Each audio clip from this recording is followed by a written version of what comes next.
ഉദയംപേരൂർ ആത്മീയ ശവപ്പറമ്പാവുന്നു. ശ്രീ ഷൈജു ആന്റണി. ഉദയംപേരൂർ സൂനകദോസ് പള്ളി വിശ്വാസികളുടെ ആത്മീയ ശവപ്പറമ്പായി മാറുകയാണ്.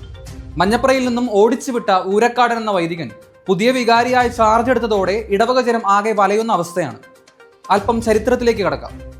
മഞ്ഞപ്ര ഫൊറോന പള്ളി വികാരിയായിരിക്കെ കെട്ടിട നിർമ്മാണ ഫണ്ടിൽ നിന്നും ലക്ഷങ്ങൾ തിരിമറി നടത്തി എന്ന ആരോപണത്തെ തുടർന്ന് ഇടവക ജനം ഒന്നാകെ നിരന്തര സമരത്തിലായിരുന്നു. അതിരൂപതയിലെ സിവിൽ കോടതിയിലും കേസുകൾ നിലവിലുണ്ട്. വികാരിയെ വിശ്വാസികൾ സമ്പൂർണ്ണമായി ബഹിഷ്കരിച്ച നിലയിലായിരുന്നു.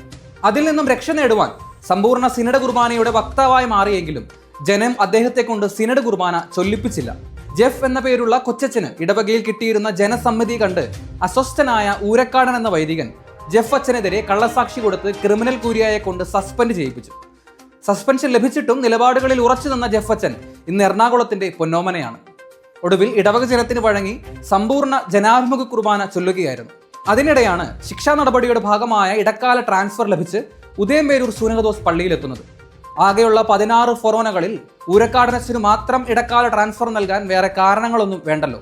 ഉദയംപേരൂരിൽ സംഭവിക്കുന്നത്: ഉദയംപേരൂർ സൂനകദോസ് പള്ളിയുടെ പാരിഷ് കൗൺസിലിൽ യോഗം ചേർന്ന് ഞായറാഴ്ചകളിൽ 3 കുർബാന നടത്താനും അതിലൊന്ന് സിനഡ് കുർബാന ചൊല്ലാനും തീരുമാനിച്ചിരുന്നു. അതനുസരിച്ച് മെത്രാപ്പോലിത്തൻ വികാരി ഈസ്റ്ററിന് ശേഷം ഞായറാഴ്ചകളിൽ 1 കുർബാന സിനഡ് കുർബാന ചൊല്ലുമെന്ന് കാണിച്ച് ഇടവകക്കാർക്ക് കത്ത് നൽകിയിട്ടുള്ളതാണ്. എന്നിട്ടും സംഘർഷമുണ്ടാക്കണമെന്ന ഉദ്ദേശത്തോടെ ഉദയംപേരൂർ പള്ളിയിൽ മുഴുവൻ സിനഡ് കുർബാന ചൊല്ലുവാൻ വികാരിയായ ഊരക്കാടനച്ചൻ തീരുമാനിക്കുകയായിരുന്നു. മെത്രാപ്പോലിത്തൻ വികാരിയെയും പാരിഷ് കൗൺസിലിനെയും ധിക്കരിച്ചുകൊണ്ടാണ് ഫാദർ ഊരക്കാടൻ ധിക്കാരപരമായ ഈ നടപടി തുടരുന്നത്. അല്ലെങ്കിലും കൽതായ നാടുകളിൽ പാരിഷ് കൗൺസിലുകൾക്ക് വലിയ വിലയില്ല. എന്നാൽ എറണാകുളം അങ്കമാലി മേജർ അതിരൂപതയിലെ സ്ഥിതി അങ്ങനെയല്ല. പാരിഷ് കൗൺസിൽ തീരുമാനങ്ങളും പൊതുയോഗ തീരുമാനങ്ങളും റദ്ദാക്കപ്പെടുന്നത് ഈ ക്രിമിനൽ കൂരിയ വന്നതിനു ശേഷം മാത്രമാണ്.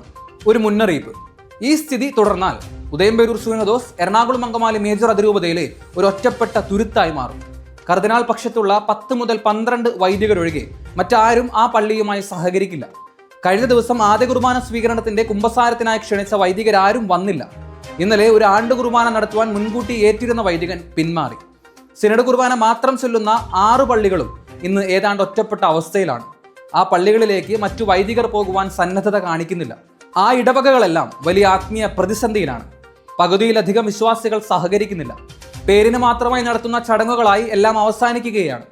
ഉദയംപേരൂർ സൂനകദോസ് പള്ളി പോലെ ചലനാത്മകമായ ഒരു പള്ളിയെ ആത്മീയ ശവപ്പറമ്പാക്കി മാറ്റരുത്. ഇടവക ജനം ഉണർന്ന് പ്രവർത്തിക്കണം. നമ്മുടെ മുറ്റത്ത് കള വളർന്നാൽ നമ്മൾ തന്നെ വൃത്തിയാക്കണം. അല്ലെങ്കിൽ അത് വളർന്ന് കാടാകും.